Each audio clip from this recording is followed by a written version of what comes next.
Answering questions in the Rajya Sabha pertaining to mergers of public sector banks, Finance Minister Arun Jaitley said the main objective is to ensure that PSUs become competitive and therefore have the ability to survive in today's tough business environment.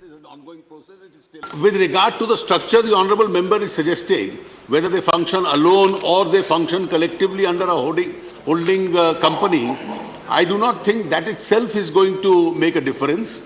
We have to ensure that these PSUs, in which a very large number of employees are there and a large amount of public investment is struck, learn to function, and their management has the capacity to function in a competitive environment, because they are competing in the same field with other private sector companies, and unless they can function in that competitive environment, it may become very difficult for them to really survive in that environment.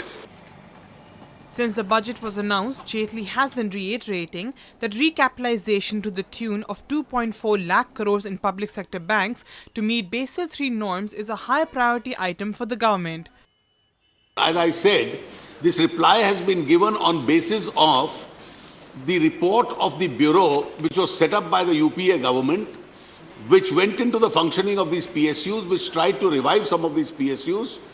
There are 79 of them which are completely loss-making. 19 of them have turned around, and therefore the management of these PSUs has to be professionalized. It has to be run by people who know how to run businesses. These PSUs will have to run like businesses because they are running in a competitive environment. They cannot run as a department of the government. They are no longer functioning in a monopoly area where people will buy their products irrespective of whether they are competitive or not. So the management will have to tune itself to a complete market economy and a competitive environment. Powered by NNIS.